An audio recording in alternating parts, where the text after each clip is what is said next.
അസ്സലാമലൈക്കും നമസ്കാരം. ഇയാളുടെ വീഡിയോൻ്റെ കമൻറ്റ് ബോക്സിൽ ചോദിച്ചിട്ടുണ്ടായിരുന്നു ഹുക്സിൻ്റെ ഡീറ്റെയിൽ വീഡിയോ ചെയ്യുമോ എന്നുള്ളത്. അപ്പോൾ ഇതൊക്കെയാണ് എൻ്റെ കയ്യിലുള്ള ഹുക്സ് വരുന്നത്. ഫസ്റ്റിൽ നമ്മൾക്ക് നോക്കാം, അലുമിനിയം ഹുക്സ് ആണ്, അലുമിനിയം വിത്ത് ഹാൻഡിലാണ്. ഓക്കെ, ഇതാണ് ഞാൻ ഫ്രോക്ക് ചെയ്യാൻ വേണ്ടിയിട്ട് യൂസ് ചെയ്യാറ്. 3mm ഹുക്കാണ് യൂസ് ചെയ്യാറ്, 4 പ്ലൈ ആണ് ചെയ്യുമ്പോൾ. പിന്നെ വരുന്നത് സ്റ്റീലിൻ്റെ ഹുക്കാണ്. എനിക്ക് ഏറ്റവും കംഫർട്ടബിൾ ആയിട്ട് തോന്നിയിട്ടുള്ളത് സ്റ്റീൽ ഹുക്കാണ്. ഇത് ഞാൻ അമിഗുരുമി ചെയ്യുമ്പോൾ നമുക്ക് ടൈറ്റ് സ്റ്റിച്ചസ് വേണം, അപ്പോൾ ഞാൻ യൂസ് ചെയ്യുന്നതാണ് 2.5mm ഹുക്ക്. പിന്നെ വരുന്നത് ഫുള്ളി അലുമിനിയം ഹുക്കാണ്, ഹാൻഡിലില്ലാണ്ട്. എനിക്കിത് അത്ര കംഫർട്ടബിൾ ആയിട്ട് തോന്നിയിട്ടില്ല. പിന്നെ ഓരോരുത്തരുടെ കംഫർട്ടാണ്, അത് ഡിഫർ ചെയ്യും. പിന്നെ വരുന്നത് നമ്മൾ ഫുള്ളി സ്റ്റീൽ ഹുക്കാണ്. ഇതും കംഫർട്ടബിളാണ്. ഞാൻ പറഞ്ഞല്ലോ, കൂടുതലായിട്ടും ഹാൻഡിലുള്ള ഹുക്സാണ് എനിക്ക് കുറച്ചും കൂടി വർക്ക് ചെയ്യാൻ ഈസി ആയിട്ട് തോന്നിയിട്ടുള്ളത്. അപ്പോൾ ഇത് ഏതൊക്കെ യാണിന് ഏതൊക്കെ ഹുക്കാന്നുള്ളത് നമ്മളുടെ യാണിൽ മെൻഷൻ ചെയ്തിട്ടുണ്ടായിരിക്കും.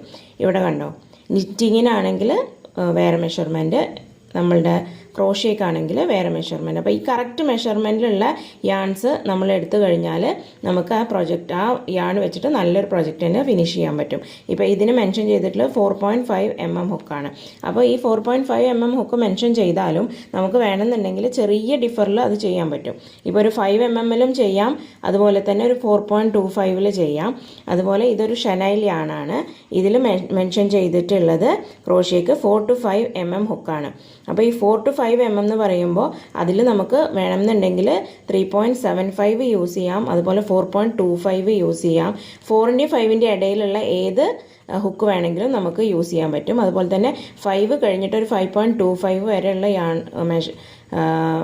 ഹുക്ക് നമുക്ക് ഈ ഒരു യാണിന് യൂസ് ചെയ്യാൻ പറ്റും. പിന്നെ ഇതാണ് ഞാൻ അമിഗുരുമിക്കും അതുപോലെ യൂസ് ചെയ്യുന്ന യാണ്. ഇതിനാണ് ഞാൻ പറഞ്ഞല്ലോ 2.5mm ആണ് ഞാൻ യൂസ് ചെയ്യാറ്. ഇതിൽ മെൻഷൻ ചെയ്തിട്ടുള്ളത് 3mm ഹുക്ക് എന്നായിരിക്കും. 3mm ഹുക്ക് എന്നാണ് ഇതിൽ മെൻഷൻ ചെയ്തിട്ടുള്ളത്. പക്ഷേ ഞാൻ 2.5 വെച്ചിട്ടാണ് ചെയ്യാറ്. എനിക്ക് അത്യാവശ്യം കുഴപ്പമില്ലാത്ത നല്ല പ്രൊജക്റ്റ് തന്നെയാണ് ഇതിന് കിട്ടാറുള്ളത്.